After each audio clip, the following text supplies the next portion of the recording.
ஓ முருகா, வெற்றிவேல் முருகா, எனது அன்பு பிள்ளையே, மங்களகரமான இந்த நல்ல நாளில் பச்சை பட்டாடையை உடுத்திக்கொண்டு உன் அப்பன் முருகன் உன்னை பார்க்க வந்திருக்கேன்னா, நீ எதிர்பார்த்த நல்ல செய்தியோடும் உனக்கான நல்ல விஷயத்தை முடிச்சு கொடுக்கும் விதமாகவும் உன்கிட்ட வந்திருக்கேன் தான் அர்த்தம்.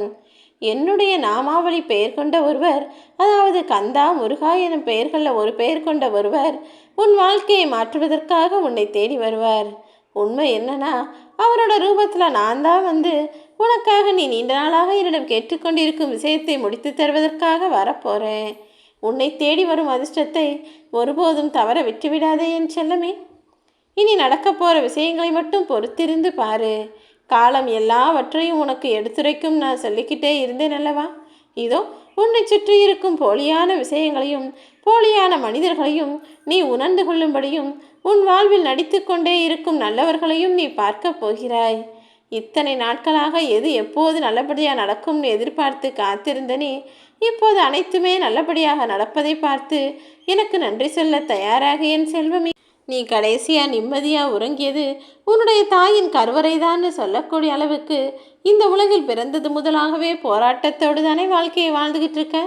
பிறந்ததிலிருந்து நடக்க முயற்சி செய்வதற்கும் எழுந்து உட்கார்வதற்கும் ஓடுவதற்கும் படிப்பதற்கும் வேலை செய்கிறதுக்குன்னு எல்லா விஷயங்களையுமே ஒரு போராட்டத்தோடு தான் வாழ்ந்துக்கிட்டு இருக்க. என்ன நடந்தாலும் வாழ்க்கைனா அப்படி தான் இருக்கும். மனிதனுடைய இயல்புகள் இப்படி தான் இருக்கும்னு எதையும் எவரையும் யாரையும் கண்டுகொள்ளாமல் நீ போனாலே போதும். உன் வாழ்க்கை என்பது உனக்கு அழகானதாக இருக்கும். மனிதன் வாழ்க்கையில் நிம்மதியாக இருக்கணும்னு நினச்சினா எதிர்பாராத நேரத்தில் நடக்கும் விஷயங்களையும் பிரச்சனைகளையும் துயரங்களையும் கடந்து செல்ல தயாராக வேண்டும் என் செல்வமே. வாழ்க்கைனா அப்படி இப்படி இருக்க தான் செய்யும். எல்லாமே நினச்சதற்கு மாறாக நடக்கவும் செய்யும். எது நடந்தாலும் அதை ஏற்றுக்கொள்ள தயாராகு. காயப்பட்டுட்டோமே கவலைப்படுறோமே நினச்சி கண்ணீர் விட்டால் எதுவும் சரியாக போகிறதில்ல. காலம் என்பது கண்ணீரை மட்டுமல்ல, உன் மனசில் இருக்கிற காயங்களையும் ஆற்றும், உனக்குள்ளே இருக்கிற கேள்விகளுக்கும் பதில்களை கொடுக்கும். ஆனால் எது எப்போது நடக்கும் என்று மட்டும்தானே உனக்கு தெரியாது. அதை உனக்கு சரியான நேரத்தில் நடத்தி முடிக்கதா இந்த நபரை உன்னை நோக்கி அனுப்பி வைக்கிறேன். நீ இனிமேல் ஒருபோதும் கோபப்பட்டு தேவையில்லாமல் உனக்குள்ள பிரச்சனைகளை உண்டாக்கி கொள்ள வேண்டாம். அதே போல் வேறு யாராவது கோபப்பட்டாலும் அந்த கோபத்தை குறைக்கக்கூடிய மௌனத்தை உன் கையிலேயே வைத்துக்கொள்ளேன் செல்வமே. நீயும் கோபப்படக்கூடாது. யாராவது கோபப்பட்டாலும் அமைதியாக பொறுமையாக விட்டுட்டினா அவர்களின் கோபம் தானாகவே தணிந்து உன்னை பற்றியும் சரியாக புரிஞ்சுக்கிட்டு அதன் பிறகு இனிமேல் சரியான வாழ்க்கையை அவங்க வாழுவாங்க. உன்னுடைய சின்ன சின்ன தவறுகளையெல்லாம் இப்போதே நீ திருத்தி கொள்ளலைனா இனி வரப்போகிற காலத்தில் பெரிய பெரிய தவறுகள் உன் வாழ்வில் நடப்பதை உன்னால் தவிர்க்கவே முடியாது.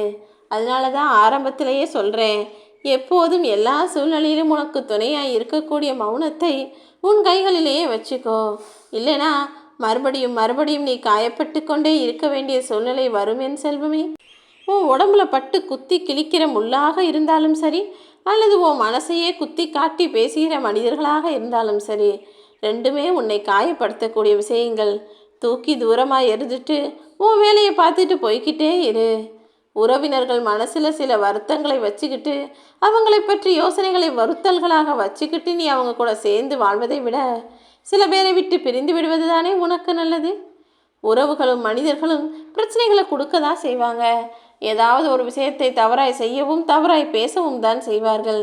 ஆனால் எதை பற்றியும் கவலைப்படாமல் நீதானே உன் வாழ்க்கையை வாழ வேண்டும்.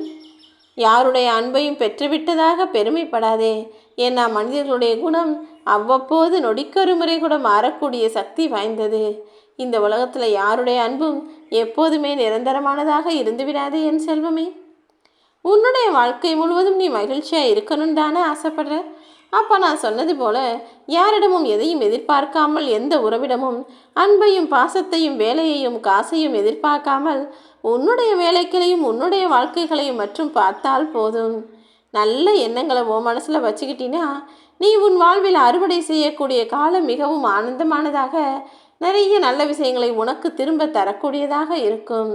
நீ உழைச்சிக்கிட்டே இருந்தினா உடல் மிகவும் வலிமையானதாக இருக்கும். ஆனால் துன்பங்கள் வந்துக்கிட்டே இருந்துச்சின்னா அது உன் மனசை வலிமையானதாக மாற்றிவிடும்.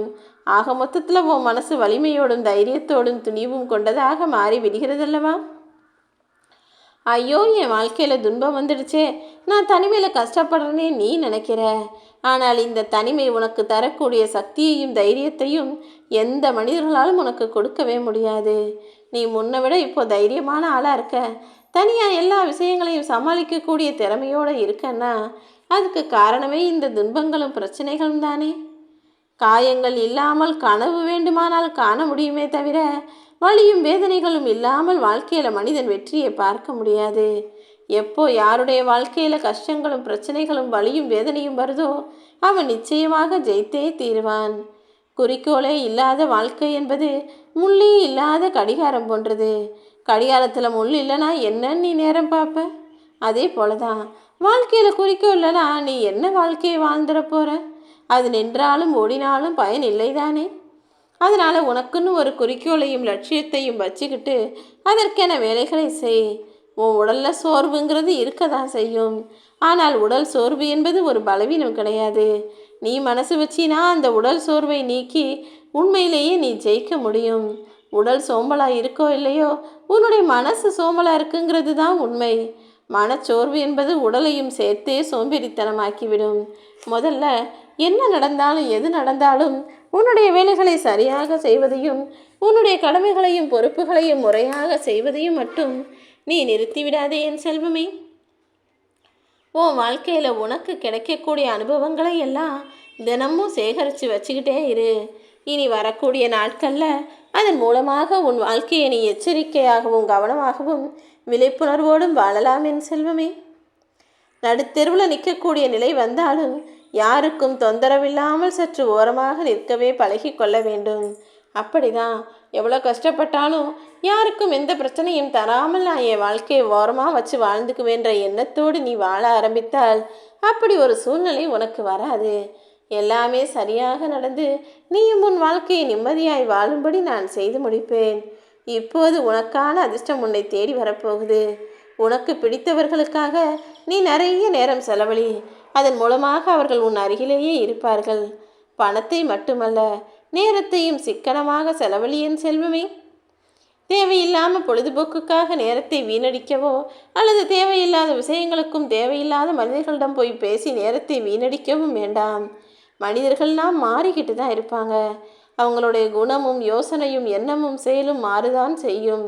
அதை பார்த்து ஒருபோதும் நீ ஆச்சரியப்பட வேணாம். வெளிச்சத்துக்கு ஏத்தா போல தானே உன்னுடைய நிழல் ஒவ்வொரு நேரமும் ஒவ்வொரு பக்கம் விழுகுது. மதியம் ஒரு பக்கம் நிழல் விழுகும், சாயந்தரம் ஒரு பக்கம் நிழல் விழுகும். அப்படி வெளிச்சத்தை பொறுத்தும் சூரிய ஒளியை பொறுத்தும் நிழலே மாறி மாறி வரும்போது உன்னுடைய நிழல் எந்த பக்கம் திசை திரும்புதுன்னு உனக்கே தெரியாத பொழுது மனிதர்களின் குணம் மட்டும் எப்படிப்பட்டதாக இருக்கும்னு உன்னால் எப்படி முடிவு செய்ய முடியும்?